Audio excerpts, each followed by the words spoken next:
Invention and innovation have radically improved our lives, even as unintended consequences may be putting our biological, physical, and cultural life under enormous stress. Is modern life doing as much harm as good to humans? Joining us to help answer that, in London, UK, via Skype, Carl Honoré, author of In Praise of Slow and The Slow Fix. In Riverside, California, Marlene Zuck, professor of evolutionary biology at the University of Minnesota and the author of Paleofantasy, What Evolution Really Tells Us About Sex, Diet, and How We Live. And in New York, New York, Edward Tenner, technology and culture historian and author of Our Own Devices. And I want to welcome everybody to this discussion in 3 different countries and 3 different time zones for a discussion about adapting to modern life. And Carl, I'll start with you because it seems that every day there's another headline suggesting how modern life conflicts with good health. And my question to you is, do you believe that it does? I think that it's a mixed picture. I'm certainly not a Luddite, and I'm not yearning to return to some perfect pre-industrial utopia. I think there are a lot of wonderful things about the modern world. I think the trouble is a lot of the stuff that the modern world brings us, whether it's material wealth or more recently connected with the kind of headlines you're describing, technological wonders. The trouble, it seems to me, is we get the wrong dosage and we don't know how to use the gadgets. We don't know how to use the technology. We don't know how to use the modern advances. And in some ways, as a result of that, I think they start to backfire on us. That's interesting. I haven't heard it described before as the wrong doses. So I guess you mean we need more of some things and less of others? Absolutely. And I'm all about, about the slow culture quake, this slow revolution. And that in its core is not about doing everything as slowly as possible. It's about understanding that there are times to be fast and there are times to be slow. Coming back to the technology, I'm no Luddite. I've got Skype. I'm talking to you from my kitchen on an iMac. I've got Wi-Fi. I have an iPhone. I love the gadgets, but they all have a little red button on them that says off. And I think part of our problem nowadays is that we don't use that. And it's not surprising because anytime a new technology comes on the scene, it seems to me that it takes us time to work out the social norms, the cultural etiquette, the ways to use it so that we get the most from it. And I think with the information technology, we're still in that first flush where we've just given ourselves over wholesale. And as a result, it's taking a toll on us. But as an optimist, I think that we're starting to recognize that and realize that there are other and better ways to use these tools. Well, don't anybody hit the red button for another half an hour because we still need you for this discussion. Marlene Zuck, let me go to you next. How about it? Modern life in conflict with good health, do you think? Well, yes and no. I mean, to one extent, it's sort of 'twas ever thus. So you can always argue that, we were better suited for life. Often people talk about before agriculture, because agriculture was such a huge change and imposed all this stuff where we're eating differently, we're settling down, we're living in bigger populations, and so, oh no, we were better adapted beforehand. But the problem is every time you try and think back to an earlier time, you could always think back to a time before that. So, people often talk about, it was really great back in the Pleistocene when we were living in hunter-gatherer groups and we were eating unprocessed foods and so forth. But, if you wanted to, you could say, but, the hunting thing, what about the hunting thing? We used to, as humans, scavenge kills from other animals, other predators that had killed, say, mammoth or a gazelle or something, and then we'd steal that rather than hunting it. So should we have fretted about, things are changing and we shouldn't be doing this newfangled hunting thing? What's with the spears? We should put the spears down and go back to stealing, food the way our ancestors did. It was all better. And so, I totally agree. None of us are, I don't think, are going to advocate for being Luddites, but it's also true that you want to temper this idea that, it's unprecedented what's happening, because things have been changing pretty much continuously. Edward Tenner, can I get you to weigh in on that? There's one phrase that keeps coming to my mind, and it's the plasticity of longevity. And that is a demographer's term for the fact that the human lifespan has been increasing by 2.5 years every decade since 1840. So if longevity is the best indication of the effects of technology on humanity over the last century and a half, then you'd have to say it's a success. On the other hand, there's another concept called the expansion of morbidity, or the, on the other hand, the compression of morbidity. And that means how much time people spend in their lives, including their longer lives, being sick. And there is some indication that because of some of the very things that have extended human life, people may be spending a longer part of their life in pain or in unhealthy conditions. So I have to agree with my two colleagues that it's a mixed picture. A mixed picture, but okay, I love those expressions, haven't heard them before. Plasticity of longevity and compression of morbidity. Which are we experiencing more of in your view as you look at it? People are not quite as aware of the long-term effects of longevity. They're dimly aware that we're living longer than our parents and grandparents, but I don't think they really see this as a world picture. And if you look at it on this world scale, it's really very impressive. But on the other hand, we spend so much more of our time in sedentary occupations. I've written on the problems of seating and chairs, so that people now believe that all seating may be unhealthful. And here comes the problem. Somebody who really believes in a balanced life and in taking advantage of all that science has to offer say, well, this custom of sitting down at the time in the office all the time is bad, it's unhealthy, it's shortening our lives, and therefore we need the kind of desk that can adjust, and a desk that can be raised so that you can spend part of your time standing. Maybe you could even have a treadmill at the desk, as some medical authorities say we should, so we can exercise while we work, maybe even generate some electricity to run our technology.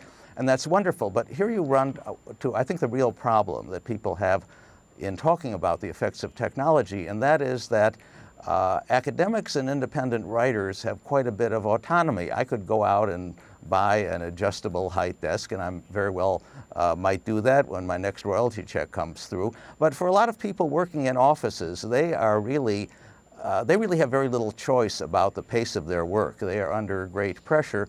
So when we talk about the effects of technology, we can't really assume that each of us really has it under his or her control.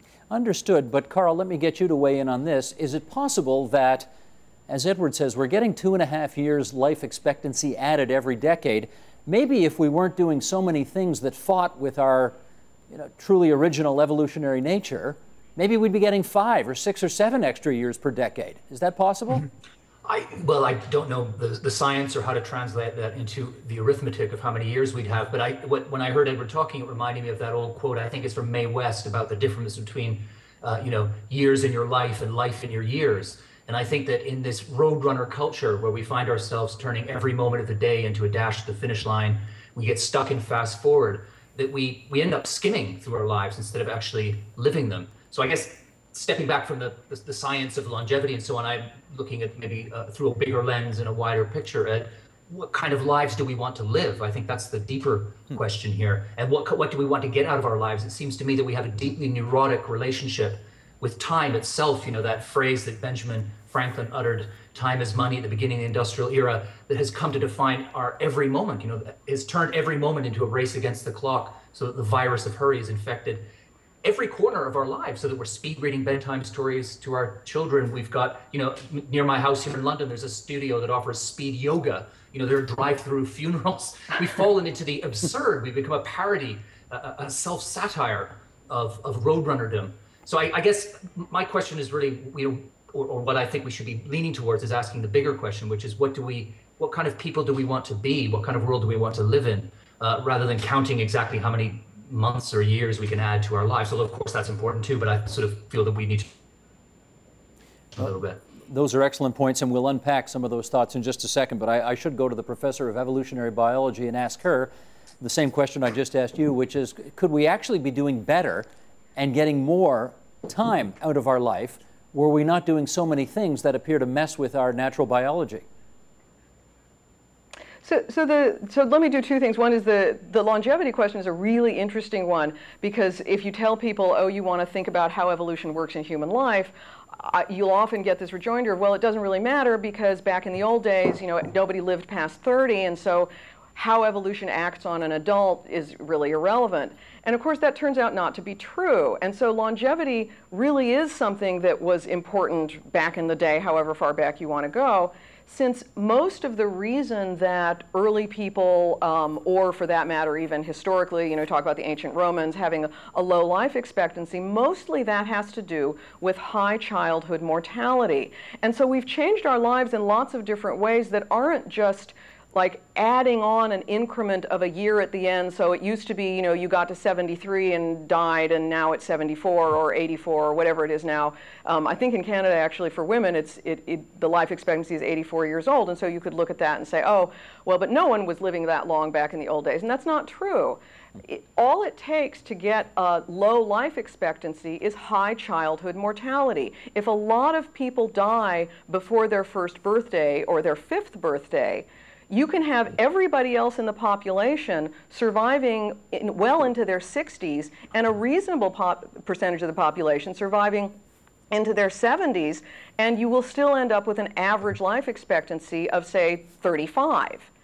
And so what that means is that old age is not a modern invention. Its commonness is a modern invention, but the existence of old age isn't. So having said that, trying to think about a way that we can make old age be more natural isn't as weird an idea as you might think, because what we're already making old age more common simply by using modern medicine and hygiene to reduce childhood mortality, to eliminate some of the infectious diseases that used to kill an awful lot of people. And so I think there's a somewhat different way to look at it. But I agree that we need to choose this. I think rather than saying, oh, we're doing something that's unnatural.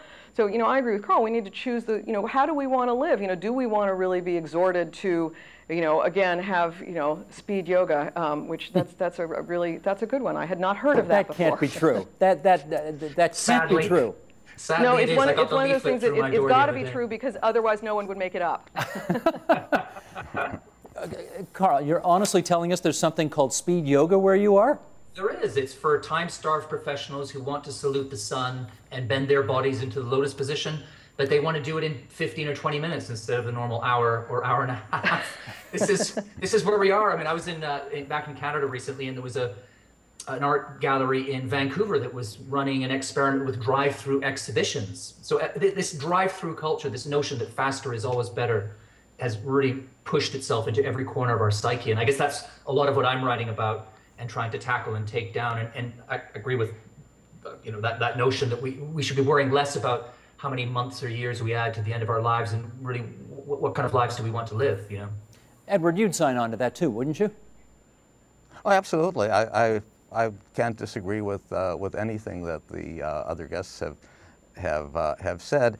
Again, I think we really should look carefully, though, at the strategies that people are actually using to deal with the tendency to rush. I think if you started to look at what individuals are doing, what families are doing, yes, you would find some cases of things like speed yoga, but you would also find the popularity of slow-cooked oatmeal. I discovered this myself, that just standing, watching the oatmeal absorb the water, there's really quite a nice crunch to it at the end, and I took a lot of pleasure in that. So that was my own tactic, and I think you find that quite a few people are developing their own way to counterbalance the pressure for speed. Can I Carl, just please jump in come on there? in. Yeah. Well, I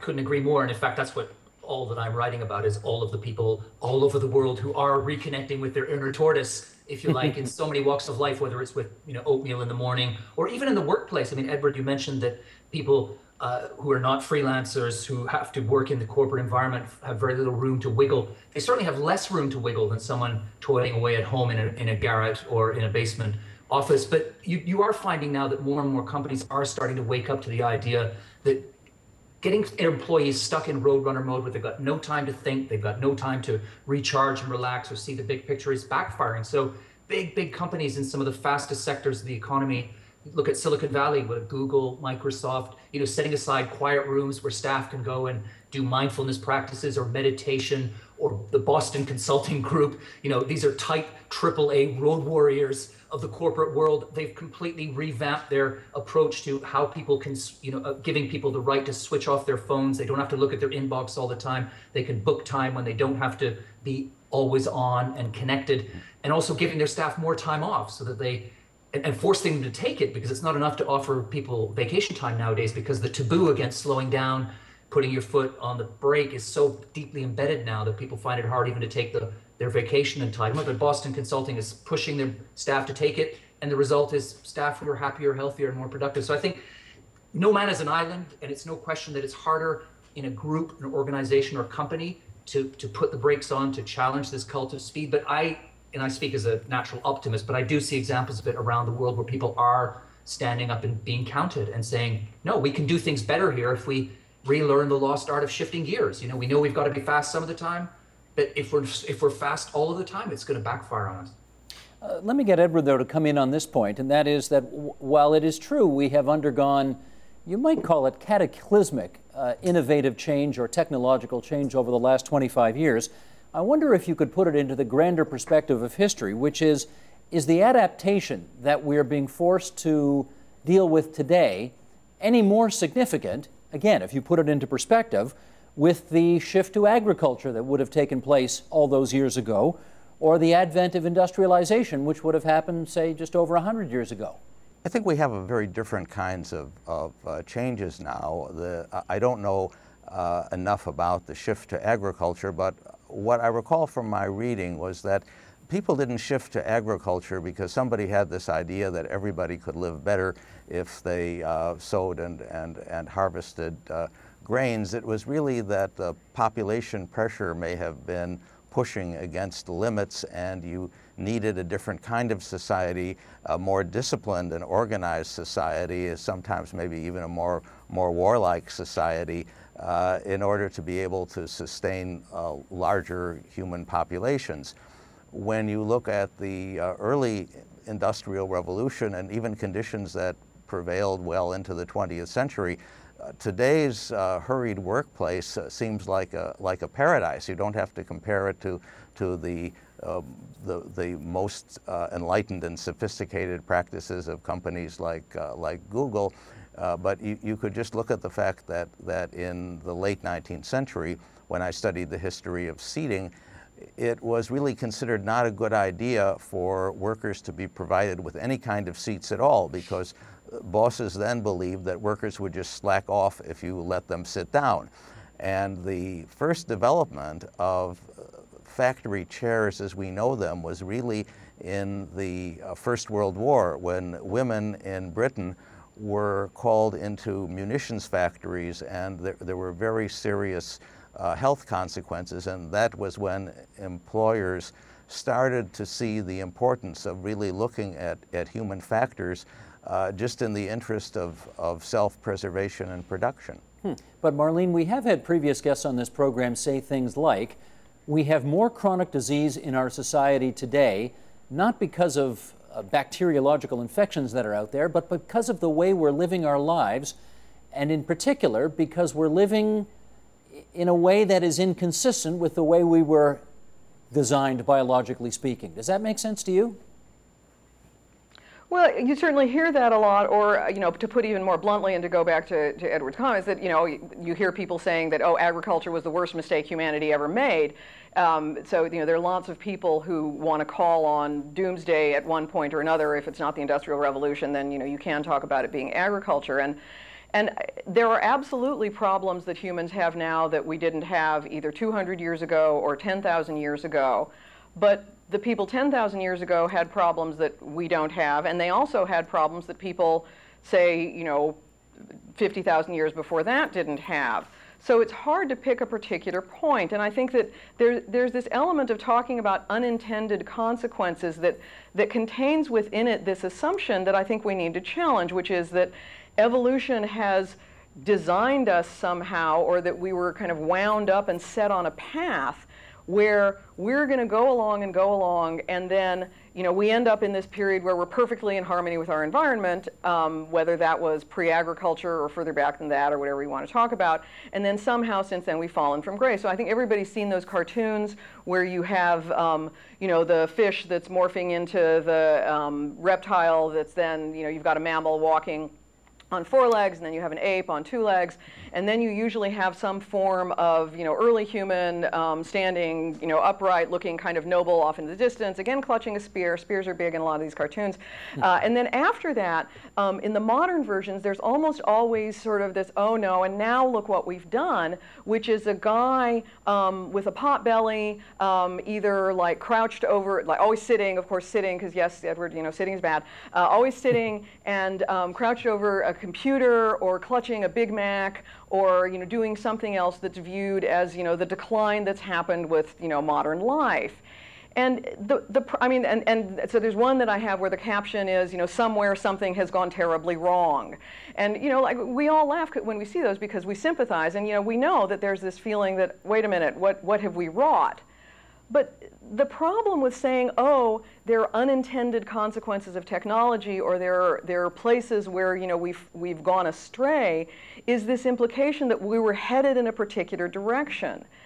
And evolution doesn't work like that. There wasn't a goal, we're not getting anywhere, and humans aren't at the pinnacle of it. And so if you let go of that idea and you realize that there's always these trade-offs and mismatches, and, you know, things have always happened, I think it frees you up a little bit more to choose how we want to live, which is what we were saying before, rather than saying, oh, you know, let's try and figure out if we can adhere to a life when we were more natural or when we were more in sync with our environment. No, that's a terrific point. And Carl, if you would pick up on it, because there will be those who say urbanization, technology, it's all, if I can use Marlene's example, it's all leading us on a path towards things that are not good for us.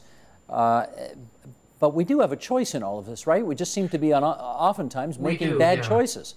We do, and I couldn't agree more with the way Marlene put it. It seems to me that there has never been, although we like to think there's been a golden era in history when mankind lived in perfect harmony with its surroundings, or that somehow we could eventually reach that state. I don't think we will. I think we'll always be in some kind of tension. There'll always be things we're getting wrong. So as Marlene said, I think once you accept that idea, then it frees you up to look with a closer and more open-minded scrutiny at the way we live today. And I think when you do look at the way we live today, there's a debit and a credit column. There's an awful lot of good stuff about what's going on in the modern world, but there are definitely, the debit column, some big X's. And, you know, you've talked a little bit about what it does to our health and so on. I mean, if you look at what's happened to the food chain, I think the word abomination is not that much of an exaggeration to what we've done to food. And a lot of what goes on in modern processed food is very bad for us physically, and I think explains a lot of the problems we have in our bodies. The obesity epidemic, I mean, that's a symptom in a lot of ways, I think, of a fast forward culture where people don't have time for just simple forms of exercise like walking. You know, we end up sitting, we end up surfing the internet, and we end up eating all this bad fattening food.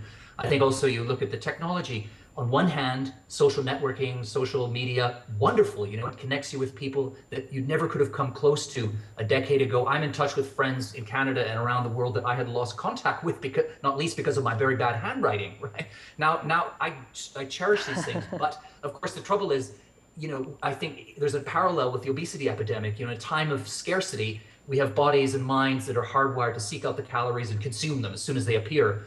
And what does that produce in an era of abundance? It leads to obesity. And I think the same thing in a way may be happening with social networking. We are hardwired to seek out social connections. So when you have social links, social bonding on tap, the way you do now with WhatsApp and, you know, Facebook and Twitter, we don't know when to stop. So we're getting up in the middle of the night to see what's happening in our Facebook feed, you know, or we're sitting on the toilet checking our Twitter timeline. And I think it comes back to what you're saying, and what I think all of us in some ways are saying in different ways, which is that it's about making the right choices. And I think the choice lies in finding the right balance between making what's good, and there's an awful lot of what's good about the modern world, and trying to get a bit less of what's bad about it. Edward, let me get you to follow up on that by speaking to the issue of whether or not you think we are pursuing with as much zeal improving human health, self-preservation, as opposed to faster computers, more complicated communications networks, etc.? I think we have increased our knowledge of what promotes health very impressively. And people have started to make some changes. Let's get a better view, though, of what prevailed in the 19th century, because that's sometimes people's point of comparison. We can't really look at our own ailments without looking at the characteristic illnesses of people in the 19th, and I've studied this quite a bit. And if you look at the health reports, health commission reports about conditions in the factory, urban life, the prevalence of tuberculosis, there really was almost what we would consider a severe health emergency. There were periods in which human height, which is often a proxy for health status, actually declined. So we shouldn't really compare our problems now with an absolute ideal, or I should say we should. We should always look at how we can apply what we know. But we should also keep in mind just how much pain there was in a lot of the periods that people sometimes think of as a golden age of this or that. Now, I think that we haven't, I think one of our big problems is that the economy so far hasn't provided the right incentives for people to align profit with doing good for humanity. For example, it's hard to find a chain of restaurants that serves really good, simple, nutritious food. And the reason for that is that it would take a great deal of effort to source the food properly, to train people to prepare it. I'm convinced it could be done, but we haven't yet found the means to encourage it. So I'm hopeful that that the capitalist system will see that as an opportunity, and that there will be future people remembered as great entrepreneurs who found ways to overcome these obstacles and to promote healthier living. Marlene, I'm literally down to my last 20 seconds, but let me try this with you anyway. What hope do you have that we're going to evolve, biologically speaking, in a better way to match our modern environs? There's a little bit of hope for that, but you have to remember that evolution is just happening all the time, and so it's not like we get to put in a request and say, could we end up with, lower blood pressure and, a way to make Cheez-Its the perfect food and, and be on our phones all the time and so forth. So we're not going to get to ask. But there certainly is evidence, if this is a good way to end on an optimistic note, that human beings, at least in parts of North America, are evolving to have slightly lower cholesterol and lower blood pressure. And so if the environment stays the same, we'll see that happening. But the point is, it really is a continuous process, and it's not something we're either going to be able to direct or that we're going to be able to say, oh, we've fallen off the path. Understood. Marlene Zuck, Professor of Evolutionary Biology at the University of Minnesota. Edward Tenner, on the other side of the screen, the historian of technology and culture, author of Our Own Devices, and Carl Honore, author of In Praise of Slow, right there in the middle. We want to thank all three of you for coming on the agenda tonight and sharing your views with us. Thanks so much. Thank you. Thank you. Thank you.